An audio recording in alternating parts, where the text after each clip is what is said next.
Institute যদি বাংলাদেশে করা হয়, বাংলাদেশের প্লেয়ারদের মানে প্লেয়ার মানে বলা হচ্ছে এখানে শুধু কিন্তু মানে অল ওভার দ্য অ্যাথলেটস, বাংলাদেশে যারা অ্যাথলেটস আছে সবার কথা বলা হচ্ছে এখানে।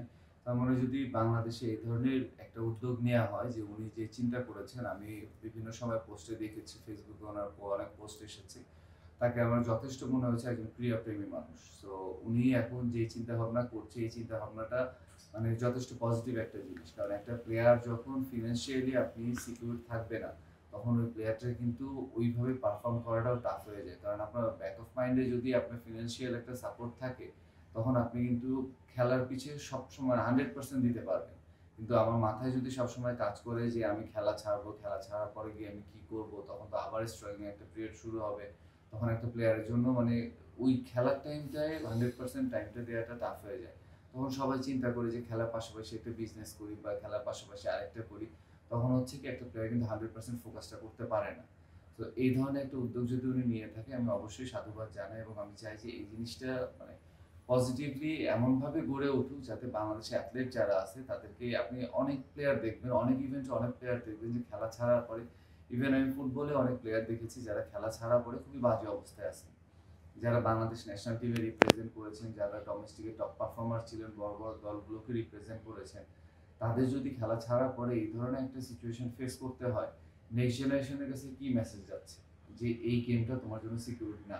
তখন কিন্তু নেক্সট জেনারেশন উইলিংলি ওই জিনিসটা চুজ করবেন। তো আমাদের কাছে নেক্সট জেনারেশনের কাছে এমন কিছু একটা দিতে হবে যাতে ওরা নির্দ্বিধায় একটা গেমস চুজ করতে পারে। কারণ একটা ছেলে খুব ভালো সুইমার, কিন্তু ওই ছেলেটা সুইমিং এর ফিউচার দেখে চিন্তা করে যে আমি সুইমিং এ যাই, এখানে আমার ফিনান্সিয়ালি কোনো ধরনের আমি সাপোর্ট পাবো না। তখন ওর ইচ্ছা না থাকা সত্ত্বেও, ওই ছেলেটা হয়তো ট্যালেন্টেড সুইমিং, ইচ্ছা না থাকা সত্ত্বেও কিন্তু ওই ছেলেটাকে বাংলাদেশের প্রসপেক্টে ক্রিকেট অথবা ফুটবল চুজ করতে হচ্ছে। তার মানে কি বাংলাদেশ সুইমিং একটা ট্যালেন্ট হারাচ্ছে। কিন্তু আমাদের যদি প্রত্যেকটি ইভেন্ট এমন ধরনের ভাবে স্ট্রাকচার গড়ে ওঠানো যায় যে আপনি প্রত্যেকটা ইভেন্টে আপনি সিকিউর, আপনি খেলবেন, আপনি যদি সার্ভ করতে পারেন, টপ লেভেলে যদি লিড করতে পারেন, খেলা ছাড়ার পরে আপনার ওই ধরনের ফিনান্সিয়ালি ক্রাইসিস ফেস করতে হবে না। তখন কিন্তু প্রত্যেকটা আপনার যে কাজ করতে ভালো লাগবে, যে কাজ করতে কাজের প্রতি আপনার ভালোবাসা থাকবে, আপনি কিন্তু ডেফিনেটলি ওই লাইনে সাকসেসফুল হবেন।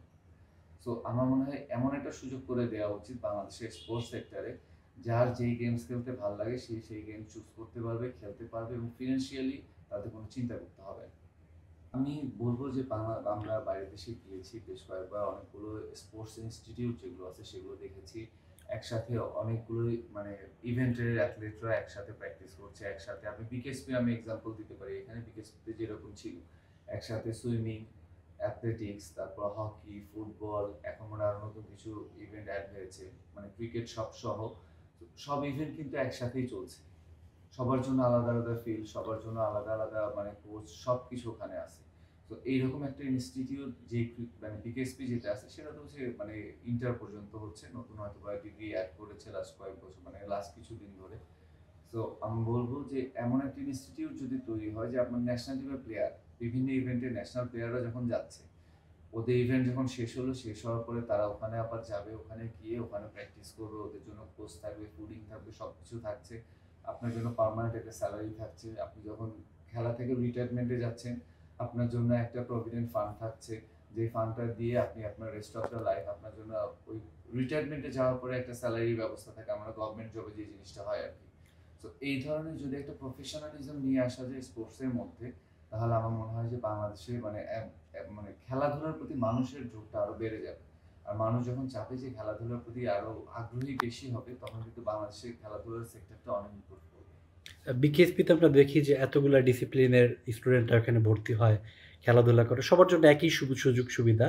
কিন্তু যখন তারা জাতীয় পর্যায়ে আসে, ক্রিকেটার, ফুটবলার, ভলিবল প্লেয়ার হয়ে যায়, তখন কিন্তু তাদের ইনকামের পথগুলো আলাদা, আলাদা হয়ে যায়। কোনোটাতে কম, কোনোটাতে বেশি। আপনি চান কিনা যে বাংলাদেশের স্পোর্টস একদম বৈষম্যমুক্ত থাকুক? ক্রীড়াবিদদের ওইভাবেই মূল্যায়ন করা হোক, যেভাবে মানে ক্রিকেটকে এত বেশি মূল্যায়ন করা হয়, অনেক খেলাকেই কিন্তু ওভাবে মূল্যায়ন করা হয় না। জনপ্রিয়তার বিচারটা বেশি চলে আসে। রাষ্ট্রের বা সরকারের কি এখানে উদ্যোগ নেওয়ার জায়গা আছে কিনা যে মানে একটা বৈষম্যমুক্ত একটা ক্রীড়াঙ্গন, সব অ্যাথলেটরাই সমপর্যায়ের মর্যাদা পাবে, এরকম স্বপ্ন নতুন দিনে আপনি দেখেন কিনা? মর্যাদার কথা যদি বলেন, আমি অবশ্যই চাই যে মর্যাদা যেটা আছে সবাই সমান মর্যাদা পাক, এটা আমি চাই। কারণ মর্যাদা এমন একটা জিনিস, এটা হচ্ছে আপনার সম্মান আপনি জোর করে আদায় করতে পারবেন না, আলাপ প্রদত্ত জিনিস। তো সবাইকে প্রপারলি মানে যার যতটুকু সম্মান প্রাপ্য সে যতটুকু সম্মান অবশ্যই ডিজার্ভ করে। কিন্তু আমি বলব যে আপনি যে বৈষম্যর কথাটা বললেন, আর আমেরিকায় যদি দেখেন আপনি, মানে আমেরিকায় কিন্তু বাস্কেটবল হচ্ছে খুব ফেভারিট একটা গেম মানুষের। বাস্কেটবল, বেসবল খুবই মানে জনপ্রিয়। মেসি আমেরিকায় যাওয়ার পরে কিন্তু ফুটবলটাও মানুষ দেখছে, এরা কিন্তু এভাবে ফুটবল ফোকাস করেনি। সো আমেরিকায় যদি বলেন ওখানকার মানুষ কেন বাস্কেটবল এত মানে লাভ করে, কারণ ওরা ওই খেলাটা পছন্দ করে। এই জন্য কিন্তু বাস্কেটবলে দেখবেন প্লেয়ারদের পেমেন্ট বলেন যা কিছু বলেন অনেক হাই। ওই হিসেবে ফুটবল বলেন, ক্রিকেট মাত্র শুরু করেছে, আপনি কিন্তু ক্রিকেটে দেখবেন যে ক্রিকেটের স্ট্রাকচার ওখানে আস্তে আস্তে ডেভেলপ করছে। সো এই জিনিসটা একটু তো আপনার সব জায়গায় থাকবে, ডিফারেন্স যেটা আছে সেই জিনিসটা থাকবে, কারণ জনপ্রিয়তার ভিত্তিতে এই জিনিসটা গড়ে ওঠে। যে জিনিসটা যত বেশি জনপ্রিয় হবে সেই জিনিসটার প্রতি ফোকাস মানুষের বেশি থাকবে, সেই জিনিসটার মানে প্লেয়ারদের পেমেন্ট তত বেশি থাকবে, কোচিং স্টাফদের পেমেন্ট তত বেশি থাকবে।